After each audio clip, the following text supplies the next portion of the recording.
Welcome to my channel. उम्मीद है आप सब लोग खैरियत से होंगे। इजिप्ट की पिछली वीडियो में हम लोगों ने बात की थी द फॉल ऑफ इजिप्ट के बारे में। इजिप्ट का जवाल कैसे शुरू हुआ, किस तरह से उसके ऊपर सीक्रेट इन्वेजन्स ने आके हमला किया, किस तरह से अलेक्जेंडर द ग्रेट ने उसको फतह किया, कौन सा ऐसा राजा था जिसने उसको दोबारा से आज़ाद करवाने की कोशिश की, उनके अंदर क्या चल रहा था, करप्शन कैसे आई, एवरी सिंगल चीज को मैंने आप लोगों को डिटेल में बताया था द फॉल ऑफ इजिप्ट की वीडियो में। आज हम लोग बात करने वाले हैं इजिप्ट के राजाओं की द फॉरगॉटन लेगेसी के बारे में। इजिप्ट के पिरामिड्स और टेम्पल्स तो दुनिया को नजर आते हैं, लेकिन उनके नीचे, उनके पीछे और रेत के समंदर में ऐसे राज दफन हैं जिनके बारे में कोई भी नहीं जानता। ऐसे राज जो इंसानों से हमेशा छुपाए गए, इनको कहा जाता है the forgotten secrets of the Egyptian legacy. ये ऐसे राज हैं जो डेजर्ट ने अपने अंदर दफन कर लिए, जिनके बारे में इंसानों को नहीं पता और ना ही दुनिया इन राजों से वाकिफ है पड़ी। एक एक करके हम उन सब राजों को जानेंगे, उस पूरी लेगेसी के बारे में जिसको इस दुनिया से छुपाया गया और रेत के हर उस जर्रे में उस लेगेसी का सबूत देखने को मिलता है। आज मैं आप लोगों को लेकर जाऊंगा इजिप्ट के उन सहराओं में।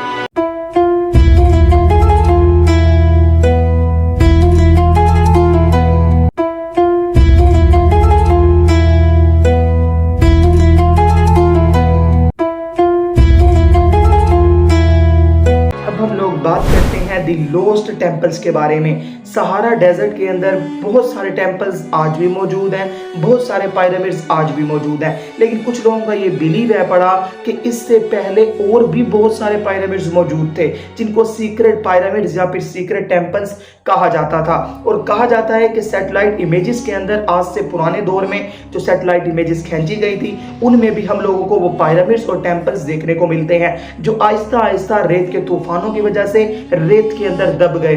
वहां के लोकल लेजेंड्स जो है बड़े, लोकल बिलीवर्स जो है बड़े, उन सब का ये मानना है पड़ा कि कुछ टेम्पल्स अभी भी मौजूद हैं जो उन सीक्रेट टेम्पल्स की तरह ही अपने अंदर मुख्तलिफ स्क्रोल्स और मुख्तलिफ अपने अंदर इजिप्टियन सीक्रेट्स को प्रिजर्व रखे हुए हैं। लेकिन अभी तक किसी ने उसकी रिसर्च नहीं की और कोई वहां पर जा नहीं पाया, क्योंकि सहारा डेजर्ट को सर्वाइव करना बच्चों का खेल नहीं है। This is the most difficult task on earth. That's why कोई भी इंसान उसकी रिसर्च के लिए अभी तक गया ही नहीं। लेकिन लोकल बिलीवर्स मानते हैं कि आज भी यहाँ पर खुफिया राज दफन है पड़े।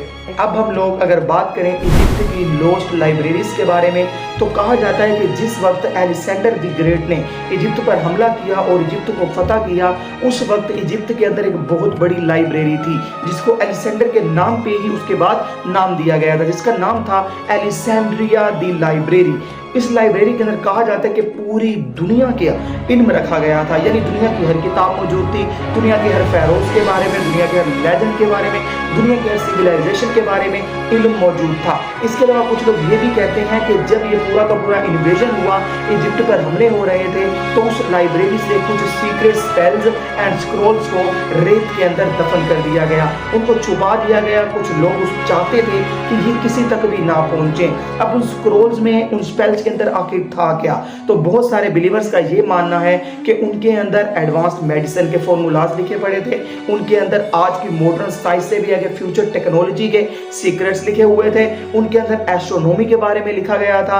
और बाद में यही इल्म कहा जाता है कि वो सीक्रेट जो स्क्रोल्स थे, वो सीक्रेट जो स्पेल्स थे, वो बाद में सीक्रेट सोसाइटीज तक पहुंचे और अल्केमिस्ट तक पहुंचे, जिन्होंने फिर ऐसी दवाइयों पर काम किया जो हर बीमारी का इलाज रखती हैं, जिन्होंने ऐसी धातु पर काम किया जो किसी को भी छूने से सोना बना सकते हैं। इन सारी चीजों का इल्म कहा जाता है उन्हीं स्क्रोल से सीक्रेट सोसाइटीज और अल्केमिस्ट को मिला, जिन्होंने उसके ऊपर फिर दोबारा से रिसर्च स्टार्ट की। और ये सब कुछ इजिप्ट की अलेक्जेंड्रिया द लाइब्रेरी के अंदर मौजूद था। अब हम लोग बात करते हैं फेरोज की प्रोफेसीज के बारे में, जिसके बारे में बात करना ही एक बहुत बड़ा, समझ लो, खौफनाक चीज है पड़ी, क्योंकि इस चीज के बारे में कोई बात नहीं करता। The most dangerous chapter of Egyptian legacy का जो है वो प्रोफेसीज होने वाली हैं।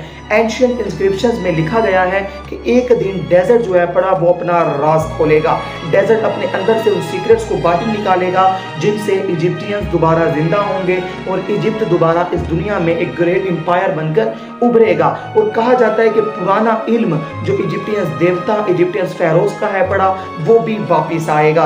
कुछ प्रोफेसीज लिंक होती हैं स्फिंक्स के नीचे चैम्बर्स के साथ। जितने भी पिरामिड्स हैं पड़े उनके स्फिंक्स के अंदर चैम्बर्स हैं पड़े, जिनके अंदर कुछ प्रोफेसीज जो इंस्क्रिप्शन हमारे पास पिरामिड्स के अंदर लिखे गए हैं वो उनके साथ लिंक होती हैं उन चैम्बर्स के साथ, जिससे इस चीज का अंदाजा लगाया जा सकता है कि एक ना एक दिन ये दोबारा से एक्टिवेट होंगे और दोबारा कुछ ना कुछ वापस जरूर आएगा। र्यूमर्स हैं पड़े कि चैम्बर्स में एक हॉल ऑफ रिकॉर्ड्स है पड़ा।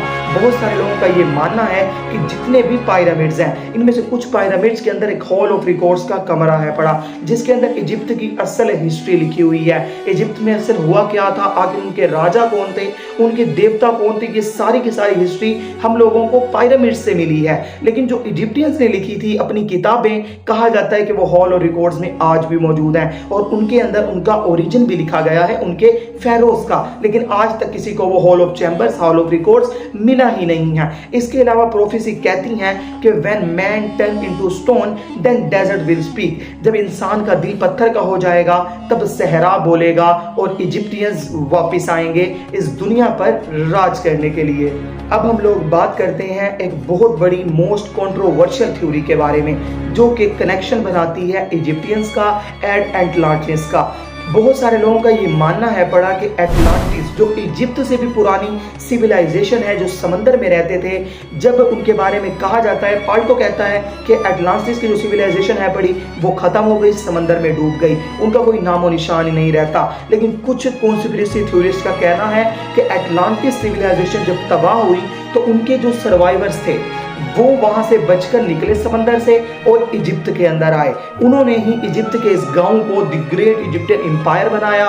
उन्होंने ही पूरे के पूरे इजिप्ट की बागडोर संभाली, ये पिरामिड्स बनाए और ये सब कुछ किया। पिरामिड्स के अंदर एक एस्ट्रोनॉमिकल अलाइनमेंट और एडवांस इंजीनियरिंग इस थ्योरी को साबित करती है, क्योंकि जिस तरह से पिरामिड्स को बनाया गया है, इन पिरामिड्स के बारे में बातें हैं, इन पिरामिड्स की अलाइनमेंट, इन पिरामिड्स का स्ट्रक्चर, अगर इसको कोई बेहतरीन तरीके से बना सकता था तो वो सिर्फ और सिर्फ एटलांटिस की सिविलाइजेशन थी।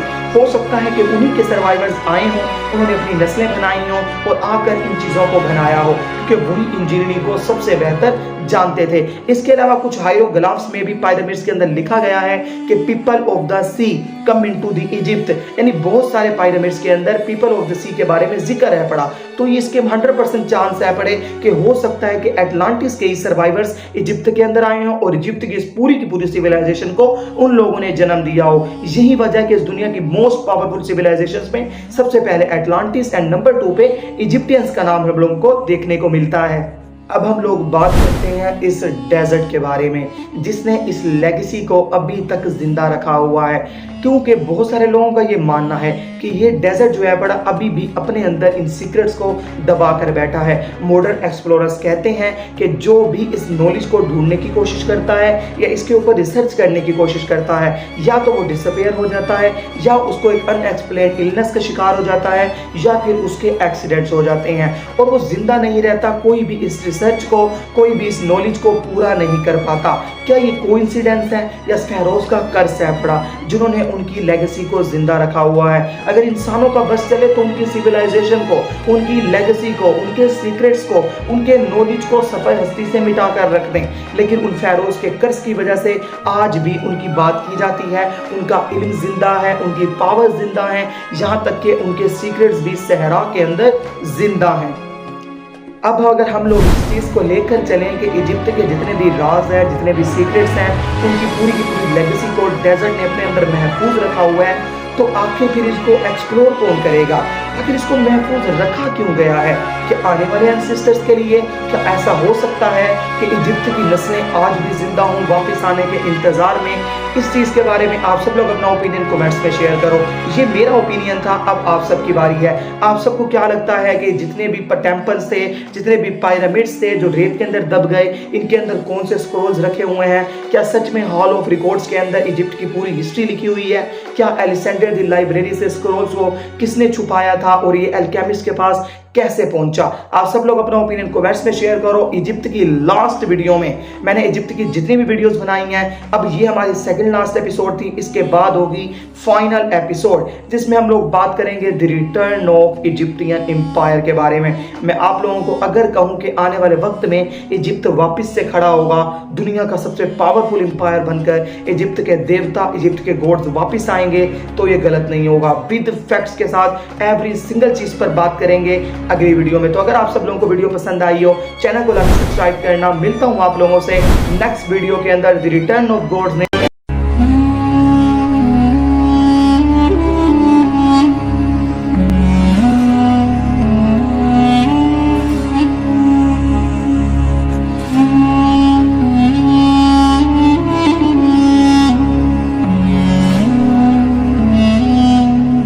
तब तक के लिए अल्लाह हाफिज।